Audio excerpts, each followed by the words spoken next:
kasih Datuk Speaker. Kita telah pun mendengar Yang Berhormat daripada Sekamat membentangkan undang-undang tambahan untuk belanjawan 2020 sebanyak 50 juta, dan beliau telah pun menerangkan secara terperinci kandungan perbelanjaan yang perlu dibelanjakan, yang telah pun dibelanjakan. Ini merupakan suatu perkara yang telah dibelanjakan tersebut, memang satu perkara yang perlu diadakan, Datuk Petua, ya, kerana disebabkan oleh balak bencana ataupun wabak coronavirus telah pun melanda bukan saja negara kita tetapi seluruh dunia telah pun mengalami wabak coronavirus ini, pandemik coronavirus 19. Jadi Negeri Sembilan, negara kita tidak terkecuali, dan semuanya terhenti disebabkan oleh langkah yang dibuat oleh kerajaan untuk menyekat penularan wabak coronavirus ini. Ini suatu perkara yang perlu diadakan dan mesti dipatuhi. Datuk Petua, semasa MCO ataupun PKP ini diadakan, bahawa semua pergerakan telah pun terhenti. Tidak ada siapa yang boleh cross border, bahkan tidak boleh keluar daripada kawasan-kawasan perumahan masing-masing. Maka bukan sahaja pergerakan harian terjejas, tetapi yang paling teruk terjejas adalah ekonomi negara kita. Perniagaan terpaksa ditutup dan ramai orang yang telah hilang pekerjaan disebabkan oleh mereka-mereka yang terjejas ini adalah merupakan mereka yang pekerja yang berpendapatan harian. Ini jelas sekali, Datuk Petua, bahawa mereka inilah, golongan inilah yang amat terjejas sekali, kerana mereka yang berpendapatan bulanan, pendapatan tetap, mereka masih lagi menerima pendapatan mereka setiap bulan. Ada yang terpaksa kalau bekerja dengan pihak swasta, terpaksa menerima potongan gaji yang telah pun dibuat oleh syarikat masing-masing. Tetapi yang jelasnya yang amat terjejas sekali adalah mereka yang bekerja sendirian, yang berpendapatan harian, yang kais pagi makan pagi, kais petang makan petang. Jadi beberapa langkah telah pun diadakan. Kerajaan Persekutuan dan juga kerajaan negeri tadi kita dengar telah membuat beberapa langkah proaktif supaya mereka yang terjejas ini perlu diberikan bantuan dan perlu diberikan perhatian. Alhamdulillah, semasa kita punya bantuan intervensi yang dilakukan, ini merupakan bantuan intervensi, bukannya sesuatu perkara biasa di dalam belanjawan, kerana kita tidak menjangkakan wabak coronavirus ini akan melanda negara ataupun dunia begitu dahsyat sekali. Dan jika ianya tidak dikawal, maka kita akan, kemudaratannya akan lebih dahsyat lagi, kerana wabak ini belum ada lagi ditemui vaksin yang boleh mengubat penyakit ini. Jadi Datuk Petua, kita dengar tadi Yang Berhormat Sekamat telah pun membentangkan permohonan ke Dewan Yang Mulia ini untuk diluluskan belanjawan tambahan sebanyak 50 juta, dan perinciannya telah pun disebut. Walaupun tidak kesemua daripada 50 juta tersebut merupakan bantuan yang diperlukan untuk kita menangani COVID-19 tetapi ada juga perbelanjaan yang besar, sebahagiannya disebabkan oleh keperluan untuk menyelaras akaun kerajaan negeri. Pihak Dewan, kami tidak apa-apa masalah berkenaan dengan permohonan ini. Cuma dari segi penyelarasan itu perlu dilihat dengan sebaik yang mungkin, kerana apa yang perlu dilakukan ialah bantuan-bantuan yang nak dibagi ini perlu dapat sampai ke sasaran yang sebenarnya, ya? Kerana banyak kita lihat, banyak kita perhatikan, bantuan banyak dikeluarkan Datuk Petua, ya, terutamanya bantuan berkenaan dengan tambahan gaji yang dibuat oleh kerajaan persekutuan apa semua, tetapi ianya berupa sementara dan dia tidak kekal. Selepas sahaja bantuan-bantuan ini diberikan, banyak syarikat-syarikat telah pun membuang pekerja dan ataupun syarikat tersebut terpaksa gulung tikar. Apa yang harus kita lakukan di Negeri Sembilan ialah supaya kita melihat secara keseluruhannya, betul bantuan tambahan ini perlu dibuat secara tergesa-gesa kerana kita terpaksa berbelanja dan mengadakan perbelanjaan tergesa-gesa untuk kita menangani dan juga untuk kita membantu mereka yang telah pun terjejas teruk oleh wabak 19 ini. Tetapi dalam pada itu, saya ingin menyarankan supaya Kerajaan Negeri Sembilan melihat secara keseluruhannya cara mana dan bagaimana untuk kita pastikan supaya bantuan ini tidak berhenti setakat sebulan 2 bulan, tetapi mereka yang terjejas ini akan terus terjejas.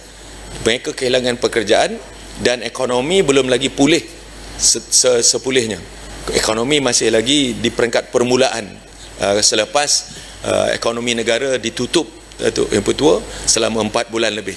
Barulah kita ada PKP ataupun pergerakan pemulihan dan sedang beransur pulih. Jadi saya harap supaya Kerajaan Negeri Sembilan juga melihat dan meneliti dengan sebaik mungkin, kerana di luar sana ramai mereka yang mempunyai masalah, yang mengalami masalah, terutamanya mereka yang hilang pekerjaan harian. Mereka yang mendapatkan sumber pendapatan secara harian Datuk Yang Pertua memang amat terjejas. Jadi kalau boleh dan on best effort basis, dengan izin Kerajaan Negeri Sembilan dapat meninjau dan melihat. Jangan kita ikutkan sangat data-data yang ada, kerana data-data yang ada Datuk Yang Pertua memang banyak yang tak boleh diguna pakai lagi, kerana ianya telah pun outdated ataupun telah pun luput tarikh ataupun tidak lagi relevan dengan keadaan semasa. Mereka yang menderita di luar sana memang ramai bersungguh, terutamanya mereka yang mendapat upah secara harian, mereka yang bekerja sendiri dan mereka yang bekerja secara kontrak yang tidak ada lagi pekerjaan. Jadi ini yang perlu kita lihat. Tadi Yang Berhormat Sekamat ada mengatakan juga bahawa kerajaan perlu bersedia untuk kita melihat, kerana ketua isi rumah sekarang ni akan bertambah dalam kadar paras kemiskinan, kerana pangkat PGK baru daripada 980 telah pun diubah suai, dikaji semula kepada RM2,208. Ini juga akan menyebabkan ramai orang berada dalam kategori miskin. Tetapi Datuk Yang Pertua, miskin tegarnya akan juga bertambah. Jadi ini perlu kita lihat dan kita gunakanlah segala apa jua prasarana yang ada, gunakanlah apa saja landasan-landasan yang ada untuk kita dapat sampai mencari dan mendapatkan maklumat supaya mereka yang benar-benar menderita dalam keadaan ekonomi negara sebegini Datuk Pertua dapat kita bantu.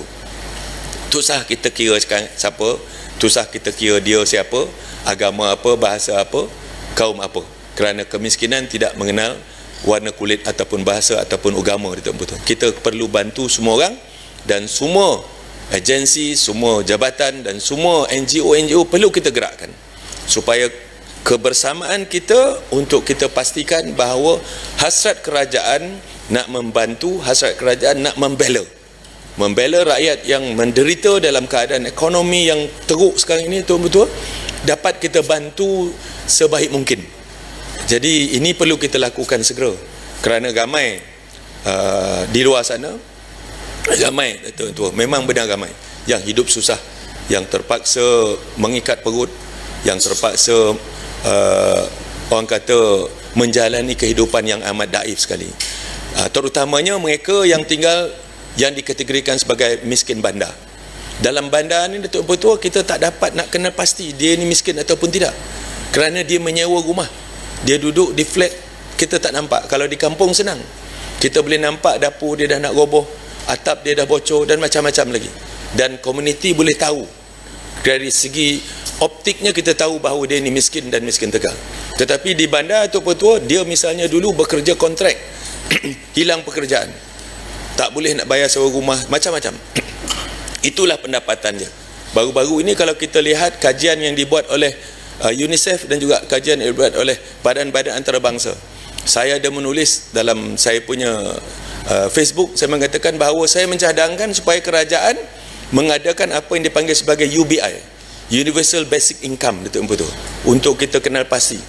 Kerana dalam masa COVID-19 punya PKP, Datuk Pertua, setiap 4 ketua isi rumah 1 hilang pekerjaan. Setiap 5 ketua isi rumah 1 menderita itu betul. Dan ramai yang ketua isi rumah adalah merupakan wanita. Kerana mereka ini ketua isi rumah wanita yang telah pun tidak ada suami, betul, dan mereka merupakan sumber utama pendapatan keluarga, dan mereka ini hilang pekerjaan. Jadi cara mana untuk kita dapat cara mana untuk kita dapat pastikan supaya mereka ini, bukan kita katakan kita tak ambil peduli, tapi cara mana? Kerana kalau nak ikutkan cara biasa, mereka datang ke pejabat, kadang-kadang kadar literasi itu kadang-kadang tak ada.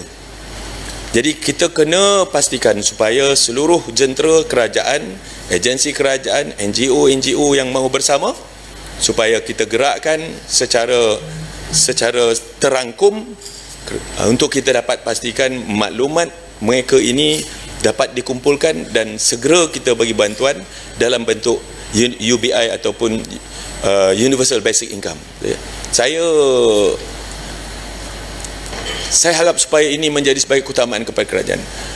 Banyak badan-badan, agensi kerajaan yang memberikan bantuan untuk betul. Tetapi sudah sampai masanya supaya kita mengumpulkan agensi dan juga jabatan ini supaya dijadikan ada satu sekretariat khas, dan sekretariat khas ini ataupun badan inilah yang akan mengeluarkan UBI ataupun Universal Basic Income supaya dapat diselaraskan.